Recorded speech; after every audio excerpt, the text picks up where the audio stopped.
Hello, everybody. We are back with Kelly, and today we're talking about breathing. So let's get it started, Kelly. Okay. Yeah, so most people will say breathing is about oxygen, right? We need oxygen. But more specifically, it's about oxygenating the tissue. So meaning you want to get oxygen into the brain tissue. You want to get oxygen into the muscle tissue. Every tissue that's in the body needs oxygen, otherwise it's going to die. And you also want to get it as optimal as possible to get the best performance. So when we breathe, we're breathing in the nose, into the lungs, and ideally into the lower part of the lungs, which I'll get into more detail. Once the air gets into the lungs, then the blood circulates through the lungs, picks up the oxygen, and it goes throughout the body. Okay. So that is where most people think that breathing stops. However, now that oxygen-rich blood has to now get the oxygen into the tissue, whether it's the brain, the muscles, whatnot. So it uses carbon dioxide for that. Okay. So this is a really important aspect of it. And that's the basis of it, because most people think of CO2, carbon dioxide, as a waste gas. A bad thing. Yeah. Yes, it's extraordinarily important, and the better you are with carbon dioxide, the better you are going to be at oxygenating the tissue. Okay, hold on. What does that mean, the better you are? Right. So we have one thing that triggers you to breathe is not a lack of oxygen. Okay. It's carbon dioxide encourages you to breathe. Does that mean that you have way too much inside or not enough, or what? A little bit of both, but primarily your tolerance to it. So I'm going to give you an extreme example to make this really clear. If you've ever been around a very old person who is probably close to death, I hate to say it that way, but like let's say 90 years old, you will notice in most cases a lot of mouth breathing. Yeah. So I don't want to name names, but there's someone in my life I'm thinking of that when they get up and start to walk, it's like labored breathing. In yoga, they call it death breath. It means you're close to the end. So why they're feeling this encouragement to breathe so much, and unfortunately primarily with the mouth, is because their tolerance to CO2 is very low. So, so this is why when you hear about most people who are in health have heard about breath work. Yeah.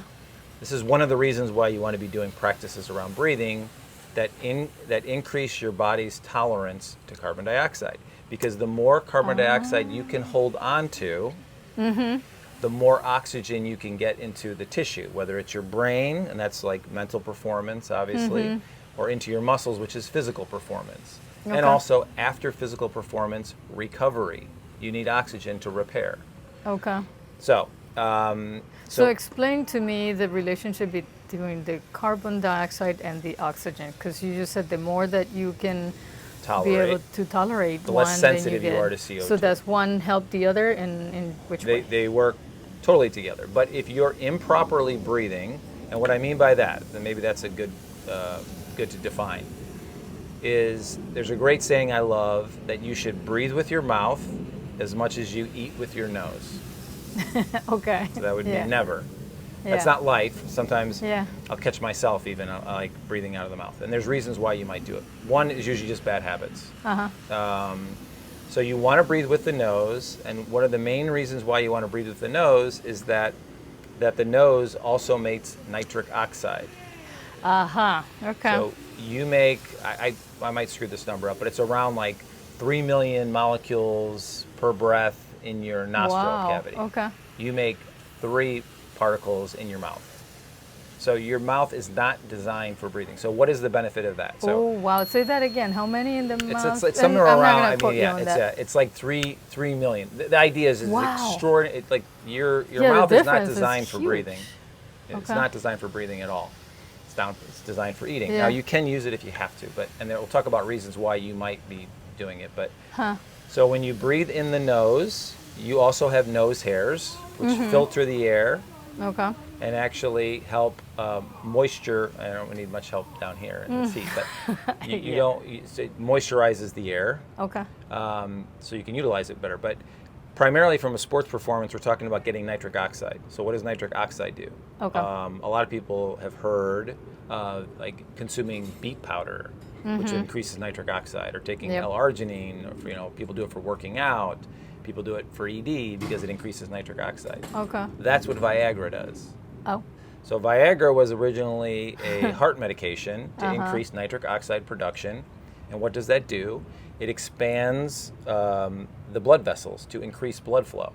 Okay. So the more blood flow, obviously in sports performance for sure, the more blood you're getting, the more energy you're creating. The more energy you're creating, the more performance will increase.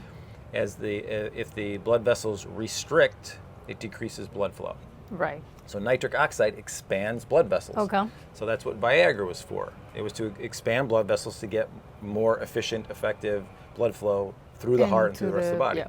And what they found is areas were waking up in men primarily, right? Oh. Because the blood vessels they're expanding. So Viagra, what's the other one? Cialis, all these, they increase nitric oxide production.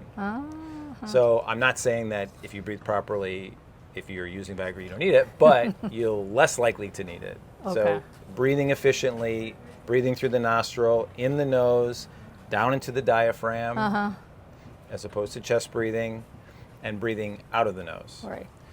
And I'm going to talk about why this might be challenging at first and why you need to really practice it at rest. So meaning like when you're not playing tennis or you're not exercising, practice it there first.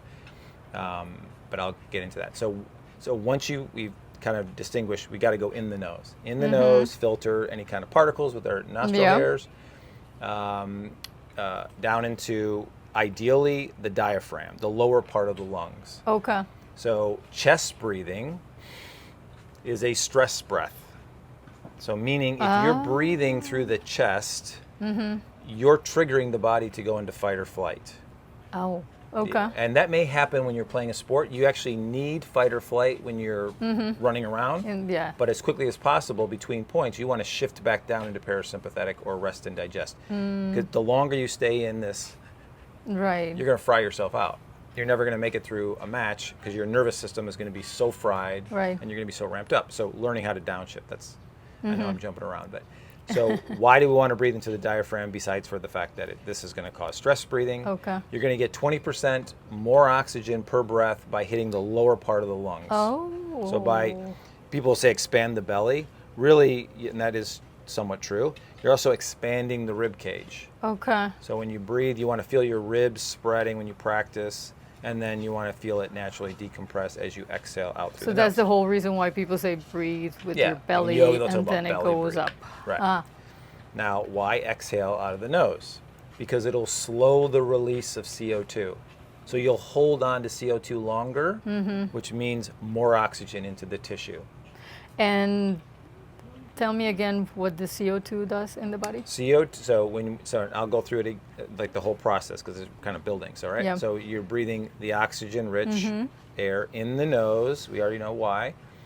Breathing ideally down into the lower part of the diaphragm. Because it creates more. The blood circulation is going through, picking up the oxygen, and also getting rid of CO2, the excess CO2. So now the blood is going throughout the body, and now your body needs the CO2 to take the oxygen out of the blood to put it into the tissue, whether it's muscle tissue, brain tissue. Those are the obvious two we're very aware of. But it's also any tissue in the body needs oxygen. So that's the little vehicle where the oxygen gets on the CO2. It's the transporter. No, it doesn't. It doesn't. No, the blood transports the oxygen to the areas of the body, and you need that CO2 to cross the barrier to get into the cells of the tissue. Okay, now it makes sense. Yeah, so it's a complex idea, but it really, once you get it all, it's pretty simple. So now what happens, I'm going to give this example, when you start to exercise, your muscles respire. So meaning there's more CO2 being created. Okay.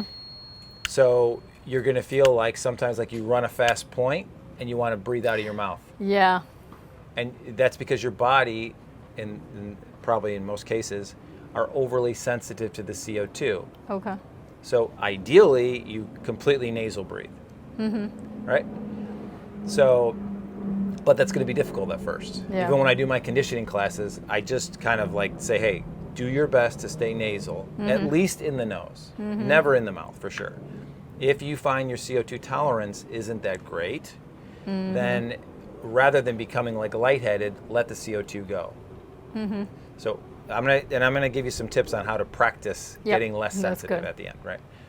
So we want to be, we want to have the highest CO2 tolerance as possible. It's a major aspect of fitness, period. Okay. Okay. And I'm going to give you little things that tend to happen in tennis matches, which it will reveal to you. I've never met anybody that couldn't be better. Doing that. Yeah, this is interesting. And even professional athletes. So I should have probably started with, I'm certified, a certified breath coach through Oxigen Advantage, which is Patrick McEwen, who's a renowned breath coach in the world. He works with professional athletes, works with people with asthma, works with people with anxiety, all of these issues, and that's why it's not just about performance, it's about mental. Yeah, definitely. And because if you're, I'll give you an example of a client I had recently. So she's 84, wheelchair bound pretty much. She can walk a little bit, but tends to fall. So in one of our first sessions, you got to challenge the muscles to make them work, right? And I noticed right away she's a complete mouth breather. And I even talked to her about that. She's like, I've always been a mouth breather. And there's a lot of issues with that. I won't go into the details. Hands and feet, ice cold. Because her nitric oxide levels are so low, her blood vessels are restricted. She's not, like the extreme areas, the feet are the worst. They're like blue. They're so I give her breathing exercises to do. And when she'll do them, you'll feel warmth start to happen in the feet because the blood flow is getting better. Now, I don't want to say it's never too late, but at that point, there's only so much we can do. But it can be better. Yeah. But if and you may be, if you're playing tennis, you're not that, so don't worry about that. Yeah. And you can always improve. Yeah, I mean, especially if you catch it early, like exactly. Like you're The doing earlier the better. it, And even just playing tennis is going to push your CO2 tolerance. Meaning the fact that you play a sport, you're pushing your CO2 levels up. So on some level, you're able to deal with it. But sometimes maybe not you, but sometimes people feel lightheaded. Yeah. And they have to stop. The heat is an issue, which is also going to cause CO2 levels to go up, which is another thing. Yeah. No, but I felt that at night playing. Like if I play a point where I'm hitting like 8-10 balls and then I'm like, yeah, and you probably want to. So that's too much CO2 in my system. Or it's exceeding your tolerance. So it does not mean it's too much for your tolerance, but you want to train it so it can tolerate that. Oh, okay. The demands are up, so the CO2 demands are up, but also the release of CO2 is up. So you have to learn. So just doing conditioning, even if you had poor breathing, it would be a little better if you were even breathing improperly, because you're learning how to manage a certain CO2. And this CO2 is coming up from the muscles. Your body, the muscles right? are respiring. They're releasing CO2. All the stuff that you don't, that you want to get out. Yeah, you need CO2. Like I said, the misconception is it's a waste gas. We don't need it. We need it. And we need to learn how to work with it. Okay. And it's our biggest issue. You ever seen those? They were really popular during COVID. These like oxygen testers. I don't care how much oxygen you have in your bloodstream. If you can't get it out of your bloodstream into the tissue, it's useless. Yeah. So if your CO2 tolerance is low, you could be 100%. It doesn't matter. It's not how much is in your blood alone. It's how much you can get out. Yeah. It would be better if it was 80 and you could really, handle CO2. It wouldn't be, but in most cases, except in rare cases. But so, you want to breathe properly, primarily stay with the nose as much as possible into the belly and the diaphragm. Okay. It will shift at times. It's okay. Start with at least in the nose. And then there's issues we'll talk about with like deviated septums and congestion, and there's ways around that too. This woman, we're talking about. So she was a mouth breather. And she was already afraid to walk because sometimes she would fall. So there's already an anxiety when we start to do walking, right? And she's mouth breathing, and now she's using the muscles, which she's not barely getting use of because she's in bed most of the day or in a chair. So when she gets up and starts moving, which you better get moving, because when you become sedentary like that, your health is going to decline rapidly. So all of a sudden, see it? We get her back down. She has an anxiety attack. Oh my God. Unfortunately, what her doctors decided was she needed anti-anxiety medication. Oh. And I'm not saying there isn't reasons for that in life, but that's not her issue. Her issue is, I love her, but she's a bit stubborn. She doesn't really want to do everything I want to do. Yeah. But she'll do. It's like most clients. I really just get the most I can out of them, without making it too stressful of a fight. Yeah, you can bring a horse to water. You can't force the horse to drink. And I really wish I could go. If you do this breath work and you get on the recumbent bike 3 days a week for 6 months, that's how you're going to feel. This is how you're going to feel. Right. And it would shift, and you say, and then I could take it away and go, is it worth it for that? And everybody would say yes. Yeah. The problem is it doesn't happen overnight. No. It takes time and effort, and unless you're like most people are not in love with doing all these things. Maybe I am a little bit. That's why I chose the field I chose. Yeah. I really love to try to manipulate my body. So that's an extreme. Right. She's so CO2 sensitive that it's inducing anxiety when hers goes up, which would then encourage her not to do it. Which is the worst thing you could do, right? Yeah. But you said something unbelievable. It's just a little bit each day. Yes. It's amazing everything. how when your intention is to do a little bit each day, then it doesn't become a task. No. You know? And in fact, the breathing practices I usually encourage people to do are very low stress. Yeah. Yes, if you're working out, if you're, a runner or whatever, and you start nasal breathing, that's going to be tough.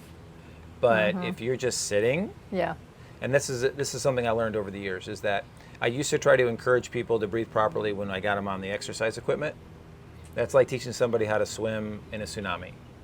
It's not the time. Yeah, that's not the place. I can encourage moving in that direction, but to try to be breathing perfectly as you're giving 100% physical effort. Okay, that makes sense. You're going to shift into patterns. You're not going to be able.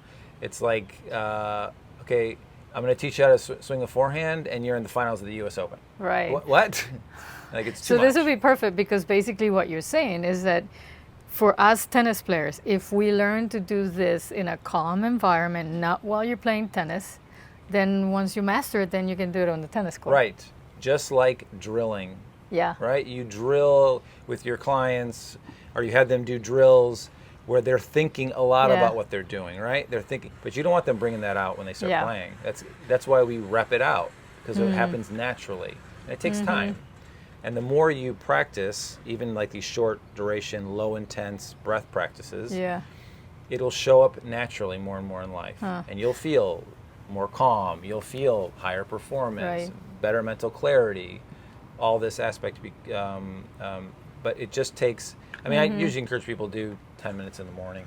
That's not much, And then just be conscious when you're you're doing other exercise. Harder to do when you're playing tennis because you're focusing on a ball, your footwork, if you're, your strategy. It's not a time to start practicing proper breathing. To breathe, but in between points. Out. So take for me sure, again. or on changeovers, for sure. Not even a question on changeovers. You want to So give me the quick Reader's Digest version of the trip.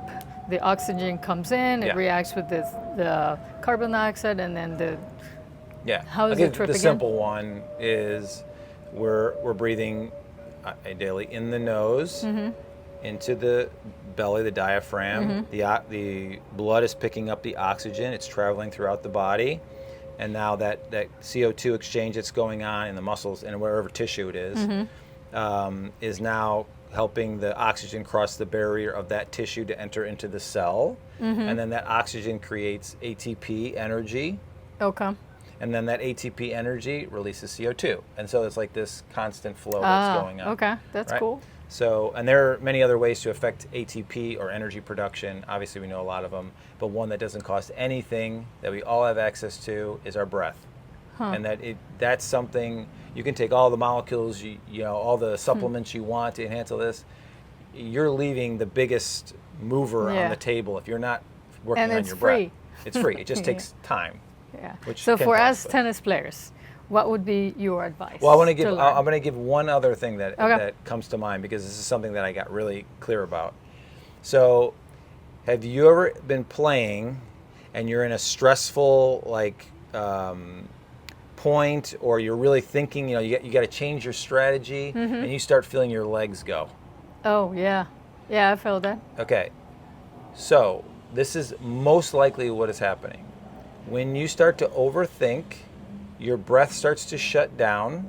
You usually go into a stress breath. From Your the chest, oxygen's not right? getting enough, your brain's not getting enough oxygen, and your body starts to pull oxygen from your legs to help your brain. Because Oh. the brain is obviously essential to survival. Right. Okay. So you always hear like people say, just keep moving. Right? Like you see somebody who, when they're stressed, they're not moving their legs. They look like stuck. You Yeah. see pros do this all the time, right? So usually they're overthinking. Everything. Yeah. Oh And then my the God, breathing that has makes more shifted into a stress breath, Okay. which is not getting enough oxygen, and primarily the brain's not getting enough oxygen. Or you have this like, what's the score? What happened? Yeah, you forget the score. Yeah, you're not breathing properly. But in the case of like a stressful match, when you feel your legs go, you don't always notice it, but I know that sometimes my wife will shout like, move your feet, move your feet. Oh. You're just standing there, and then I'll notice, oh my God, I'm Yeah. not moving my feet. Really what it is I'm analyzing, paralyzing, stress breathing, Yeah, not yeah. enough oxygen to the brain, pull it from the legs. Yep. So if you just start to get your breath right again and you get enough oxygen to the brain, Uh-huh. the legs will start getting the oxygen it needs They'll too. start getting the blood. But Okay. the other one is, like I said, is like you forget what the score is. You forget Yep. the last point. You're not breathing efficiently. You're not getting enough oxygen. That's clearly what's going on. You're not. The brain, your mental acuity is going. Short-term memory is going because you're not getting enough oxygen. Oh, wow. I mean, if you get pushed in point after point after point, even if you're in pretty good shape, it still might cause some of that. But it's really just you gotta breathe more efficiently. Yeah. And yes, better condition in the muscle is going to help doing conditioning. Yeah, all but the these things. moment, it doesn't matter how well conditioned you are, the moment that you panic on court, it's Yeah, like you you're take back oxygen to zero. away from the most athletic person, their performance is going to drop, Yep. mental and physical. So, Yeah. okay. So, what was your question? Sorry, I just want to get that. For us tennis players, give me your best advice to learn how to breathe when we're in a quiet situation. Like, Yeah. should we do it every day? How many times? And then how can we move that into a match situation? Yeah. So, I would say, like any practice, not fitness. Any practice, more is better. However, do it where it works. I always tell people there's ideal and then there's life. So let's make it work that we still move forward. Okay. Most people I work with are not professional athletes. Yeah. They don't have 4 hours to work on their body a day, minimal, right? So, in the morning is usually the best time, I believe, to do any new practice. Okay. Because if you put it off for later in the day, it usually does not happen. Yeah, and you're tired and you're like, oh, I'll do it tomorrow. Yeah, exactly. So, and it's a great way to start your day because you're going to oxygenate your tissue.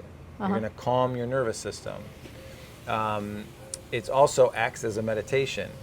So there's a lot of, there's other benefits down the road that go on there, but a lot of meditations are even just focused on your breath, right? So you're kind of you could do two things at once. exactly. So that's usually what I try to do because I in 30 years of training and working with people, I know more than I can apply in my day. So usually I try to stack as much as I can. Yeah, So this I is like really that. my meditation. There's other things I do, which could be another conversation, but Yeah, but it could be here. But the breath. So the simplest Okay.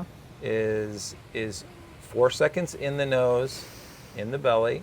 So right away I see your chest rise up. So that tells Right. me you're not breathing. Belly so that it accesses should the be- diaphragm. In the nose, in the belly, and then 6 seconds out of the nose. Do you want to hold it or not? Now, don't worry about the holds. Not for now. Okay, Not so for now. 4 this is the seconds most going basic. in. 4 seconds going in. And And there's then 3 components I want to click on. Okay. There. Light, meaning I don't hear it. Okay. Slow, and deep. Okay. So Light, slow, and deep. slow is the pace, 4-6. Deep is the diaphragm.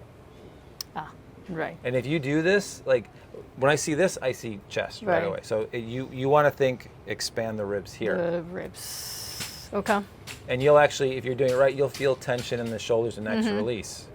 Because when you do this 4-6 breath, you're also affecting the nervous system. So your nervous system, your autonomic nervous system is in one of two states. It's either in sympathetic, which is fight or flight, Okay. which is where, unfortunately, most of our society is chronically in, which is not good. And then we're in parasympathetic, which is rest and digest. Okay. This is where repair happens. So the biggest thing to understand about that is that fight or flight cells are dying. So we're made up of 50, 100 trillion cells, right? That's what we are, our makeup. And they're constantly turning over, right? When you're in fight or flight, cells are dying off faster than they're regenerating. So it's accelerated aging. Oh, wow. Aging's going to happen, but this is accelerating it. Parasympathetic cells are rejuvenating faster than they're dying off. So this is youthing. Okay. So a great example I always give people is if you see somebody who's going through a very stressful event, maybe someone's passed in their life or grief, you can see it on them. Yeah. They are aging rapidly. Their body is not recovering. Yeah. That happens at times. But if you're a person who's constantly on the go, not getting enough sleep, always going, you're frying your body out. You are aging at a rapid rate. You're not repairing properly, and then you rely on caffeine to keep going, and you're doing all these stimulants. I'm not anti-caffeine. I like caffeine. Yeah. But if you're relying on that to keep going and going and going, it's because your body is breaking down. And it's important for life, but even when you get into tennis, injuries are going to happen. More likely to get overuse issues. Yeah.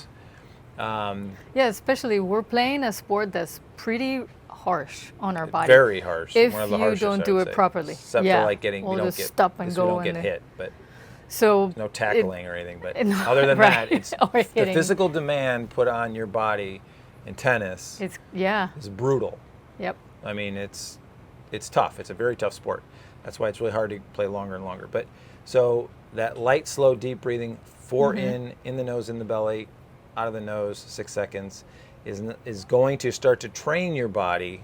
Oh, this is how I breathe. This is how I breathe. And then what you'll start to notice is, even when I talk, you'll start to learn, like, between talking.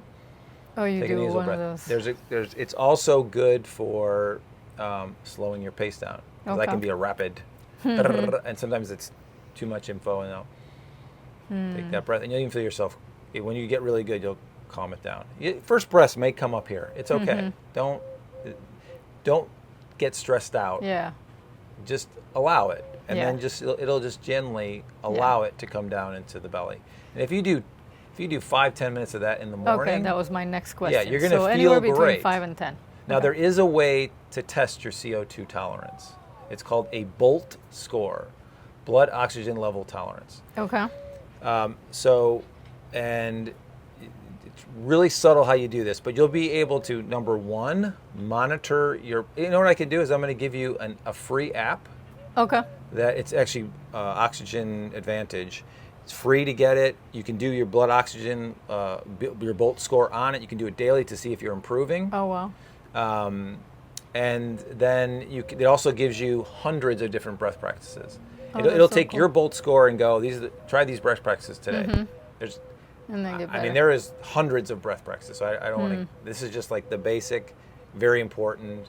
But I don't want to say basic like it isn't important. It's kind of like when I hear about people talk about how great Michael Jordan was.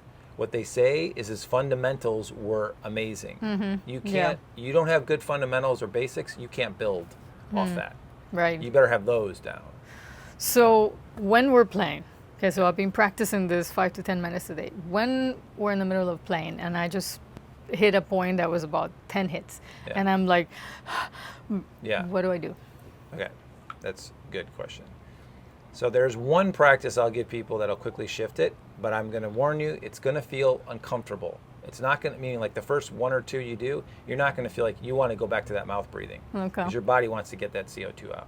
Because you're at whatever level you're at, you can't change that now. You do this, when we do this breathing practice and other ones, you could, if someone, I do breath coaching sessions and or training, obviously. So it's all nasal, of course, and and then as slow as you can out. And you do that 2 to 3 times. Oh, okay. And then slow as you can out. Now that first 1 or 2 is going to feel uncomfortable. Yeah. Because you're still dealing with a lot of CO2. By the second, third, fourth one, you'll feel a little bit of a calm down. Because you want to get out of that fight or flight first. Oh, okay. And then this is a quick way to get the body relaxed. and then slowly. I don't care how fast you breathe in general, when you're playing a sport. It's how slow you breathe out, because that means you're holding on to CO2. But be careful in the beginning, especially when you're going out and playing. Don't overthink it. Just breathe out your breathing. Just try. It'll start to dribble in to there if you're consistent. 5-10 minutes in the morning is enough to start with. If you wanted to add one, like kind of a little bit more challenging, there's what's called breath holds. Okay, that was my next question. Yeah. So breath holds are where you hold the breath and the CO2 starts going up in the body. So you're not letting it go. So I kind of jumped the Bolt score thing. Let me go back to that. That's okay. No, it's So, a good app anyway. Yeah, I know. I'm gonna put it in the Bolt comments score below. will give you like quantitative data to see are you improving. Yeah. But when I could do the Bolt score with you right now. It'll take a couple seconds. Sure. Yeah. So one thing I wanted to add to the holding your breath is a long time ago, I don't remember which coach told me this, but they told me to just hold your breath, and I do it every time that I am like in trouble. I finish the point, and then my heart is coming out through my mouth, and I just go, I hold my breath, and then all of a sudden I feel like my heart rate starts slowing down. Right. Perfect. I love what you said. Why This is a little that? interesting. Okay. I never understood, but it feels really good, so I keep doing it. It's interesting. So I used to have a thought about it, and I turned out I was somewhat incorrect. But I'll tell you what's happening, what's good. So what's happening when you do a breath hold, either you breathe in and hold or you breathe out and hold. There's different reasons to do different ones. Is that while you're holding your breath, the CO2 is raising. Increasing. And what does that mean? Getting more oxygen into the tissue. Oh, yeah, you said that in the beginning. But the issue is, if it starts reaching levels you're not comfortable with, you're going to feel uncomfortable. So if you were really in shape with your breath, great practice to do. Okay. Even like on a changeover, you could sit there and do like I will give one other breath that's used for calming. Okay. Like if you have a hard time sleeping at night, all nasal, 4 seconds in, hold for 7, and then slowly release for 8. Out of the nose. I see that mouth moving. Slow. And you may be 4, 7, 6 at first. You might have a hard time doing 8. Just keep doing 4, 7, 8. Okay. Just keep doing that. And if you're having a hard time sleeping, what's going to happen, number one, it's going to calm your nervous system down. It's going to increase oxygen into the body. Okay. And it's also, from a sleeping standpoint, it's going to distract you from your inner dialogue. Right. Is that what they call the box breathing, or is that a different one? Box breathing. That's what I wanted. Box breathing is usually 4 seconds in, Okay. hold for 4 seconds, release for 4 seconds, hold for 4 seconds. So you see how I get the box? 4, 4, 4, 4. So let's talk about the 3 and the 4. When do you do the 3? The So we can get hold, really complicated let go. here. Let me finish the Bolt score, and we can go into breath, because there's, like I said, there's hundreds of breath practices. They have different intentions. Some are to stimulate, some are to calm, some are to increase your CO2 tolerance. But they can see that in the app, right? Or no? Do they explain? Well, they'll explain some of that in the app. So let's do what you said. The Bolt score. About the Bolt score. Okay, the Bolt score is the ideal time to do is first thing in the morning. So, and it'll change even if you weren't doing breath practices based upon quality of sleep, how intense your day was the day before. All these things are going to negatively or positively impact your CO2 tolerance. It goes up and down even if your fitness level stays consistent, because you get a low quality sleep and your ability to tolerate CO2 is going to go down. So that's why it's another reason why quality sleep is really important. So calmly, this is not a practice to see how long you can hold your breath. So that needs to be clear, because you'll screw the score up. Not that I'm competitive at all. Yes, so the competitive part, you need to do your best to drop. Yeah. Because what you do is you breathe in and out just a few times calmly. And then when you feel ready, all nose. Okay. And then when you feel ready and relaxed, you breathe out of the nose and hold it out. And then we time how long you can hold out before the first urge to breathe comes. You might feel a twinge in your abdominal. So like I said, you could probably hold your breath and get competitive and go for it. It's not that. We're not trying to do that. We're just trying to see, when does that first, I really need to breathe. Okay. light. Yeah. Don't wait for it to be a 10, Instinctive, like yeah. a 5. Like you feel like, oh, okay, I need to breathe. You just get slightly uncomfortable. That's it. And then on the app, you can do it with the stopwatch, but on the app, you press a button and it'll log your Bolt score. Cool. And then based upon your Bolt score, so like if you have a Bolt score of, let's say, which would be this I hate to say ideal because then people start trying to get to that number, but let's like a good athlete, we want to be around 40 seconds. Okay. No response. That's this does not mean yeah. you could hold That's it for not 40 hard. right now. Yeah. Not like going for Yeah. broke, meaning you have not like, oh my God, you need to be able to go back to a calm breath. Right. So meaning if Oh, like, let's say after you're doing that. 4-6, if you end the Bolt score and you go, it's because you pushed it. Okay. It's when you That's have to good be to able know. to go right back to 4-6. Normal. Because right. what it means is you're in parasympathetic, and now you're holding it too long, fight or flight. You got to get it before you get into fight or flight. Okay. So that's the key.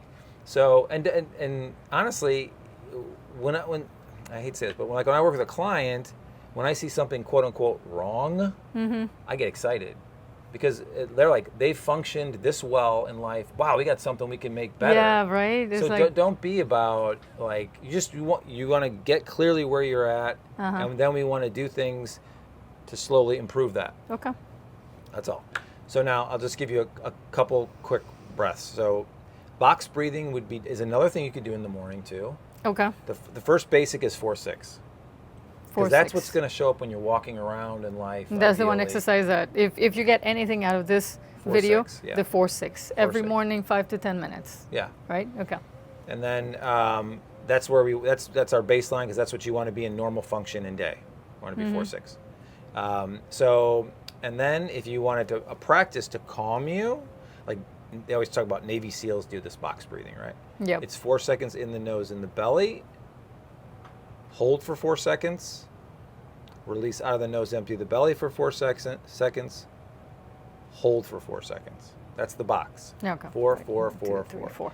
And sometimes when I do it, my mind gets distracted and I forget to hold. It's okay. Don't worry about that. Just keep going back to it. What that'll do is just calm you.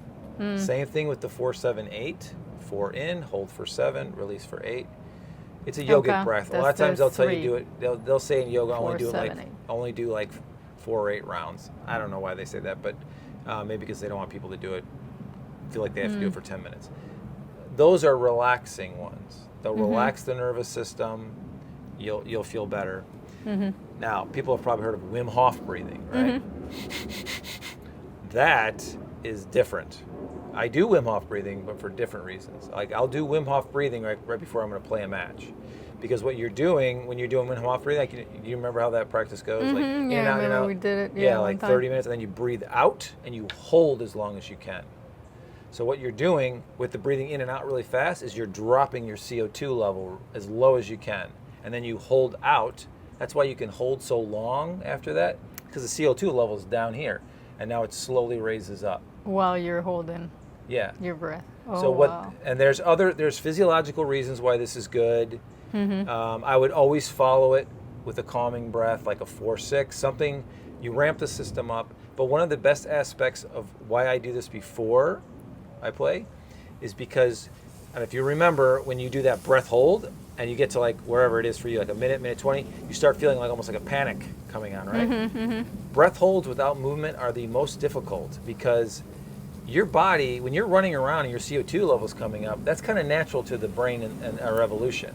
Yeah. If you're not moving Okay. and your CO2 levels are rising, that's very unnatural. Right. And that's why panic induces. Uh-huh. So what it can be really good at is learning how to stay present and calm in the midst of a panicking mind. And what happens in a match when you start getting stressed, you start panicking. Yeah. So I like induce the panic before I go out there. Oh, that's a great practice. Yeah, and it's actually great to do before cold submersion Okay. as well, because there's other reasons why deep divers do it. But you gotta be careful. You don't want to induce like fainting. But anyways, you use that like I use it. I should say it that way. I use it because it does boost immune system, and you do calm in it. But to learn how to be with that stress. Because the first round, I'm always like, and I panic. Yeah, right? yeah, yeah. And the second, third round, sometimes I'll even do it 5 rounds, and then I can just sit in it, and I hear the inner dialogue, Yeah. and I feel the panic in the body, and I just am able to observe it, which is the ideal of meditation. It's like it isn't that you stop thinking and do it; it's that you Yeah. are non-attached to it. Calm You know. it down. Now, anybody had seen me play tennis, Yeah. and it's like, I saw you throw your racket. What are you talking about? I didn't say I was perfect, but the idea is that whatever these practices do are going to make me better. Yeah. Not enlightened. Right. Not perfect. Yeah. It's just to get things better. All right, so to close it out, I Yeah. want you to give me a laundry list that you know that is realistic for us. I'll tell you give what an I example. would love to do. Yeah. I would love to do the in and out. I like that one. I like the 3. I like the 4. I like the holding, and I like the wind huff. So, just give like me your how to use it your with best. No, Oh. just give me a laundry list. This is what you guys should start doing. Something that is not, it's not going to take too long. Just Right, give me a okay, few it's- things that we can now start Right. trying to practice. Number 1, first thing in the morning, I would do 5 minutes minimal. I always say 5 minutes or more, because sometimes when you get into practice, you feel like, Yeah. oh, I want to do this longer. It feels so good. No, let's do 5 minutes. Yeah, just then. I say 5 minutes or more, so 5 minutes. That's how you can wrap your head around. Okay. 4 in, light, slow, and deep, in the nose, in the belly, 6 out. 6 out. Got it. All Every right. day, 5 5 minutes. minutes of that. Choose a win. The best I've ever learned is that when you're trying a new habit, link it with an existing habit. So meaning like, Or something okay, you're doing already. yeah, like I have my morning coffee. Okay. Okay, so as my coffee is brewing, I'm going to do my breath work while I'm All sitting right. here waiting. Or I got my coffee, let it cool down. I'm going to do 5 minutes of my 4-6. Okay? Okay, so that's the first. Throughout your day, you start feeling overwhelmed or stressed, and you literally take, if you do 8 rounds of 4, 7, 8, it's like, I remember, forget the math, it's like 2 minutes and 12 seconds, something like that. Okay. 2 minutes. If you start feeling stressed and you're not having somebody right there, you don't just Yeah. stop in the middle of the meeting and force Hold it. on. But like, you just take a break, just do 4 to 8 rounds of 4 in, hold for 7, And I go slowly for release for 8. 8. Okay, and all this through the nose. Yeah. Okay, so that's number 2. Or Okay. you do 4-4 box breathing. The box. So either the 3 or the 4. Okay. And Yeah. then A third thing. I think I would love. I have a yeah. third. I have a third one. Okay. The third one. So the first one is just to get normal breathing down, which will positively impact Yeah, your that's muscle like The baseline. second one is to your breathing is if you're stressed, your breathing has gotten off for sure. I mean, yes, you had some mental whatever, but this will calm the mind, get you back into parasympathetic, and your cognition. If you're at work, your cognition rises. There's proof about that. If you're in fight or flight, that is not when you want to make decisions. And if you have challenges in front of you, you want to get calm. Easier said than done. Right. But doing a breath practice like that for a couple minutes will just calm things. Even sometimes people go, I got to go for a walk. Yeah. The same thing. Your breath calms down. You got movement in there too. So the third thing would be, a lot of people do walking, Okay. or they do, should do a warm up before they start playing tennis. But let's just take walking. Let's say you do a morning practice of walking, or sometime in your day you go for a little walk, which I encourage, even if it's 5 minutes. Is you do breath holds while you're walking. So Okay. while you're walking, you're breathing in 4. Don't go at a faster pace than you can do 4-6 breathing. Okay. So meaning So in for 4, hold for 6. No. No. Okay. in for 4, out for 6. Out for no 6. hold. Okay. Okay, so go at a pace of walking that you can maintain that breath. I see. And then every Right. minute or two, on that exhale, blow it all out, hold it out, and count how many steps you can take before it gets a little uncomfortable. I get it. So, Okay. but you have to be able to get right back to 4-6. Okay. So I don't want you fainting and dropping out. Mm-hmm. So if you're walking 4-6, 4-6, 4-6, and then 1, 2, 3, 4, 4-6, right back to 4-6. Those little breath holds are pushing the CO2 level up. Number one, it's increasing oxygen to the brain Yeah. and the body. It's also decreasing your sensitivity to CO2. Okay. There are definitely more extreme things down the road you could do, but those basic, critical. 4-6 in the morning, box breathing or 4-7-8 breathing when you're stressed, and then light breath holds when you're walking.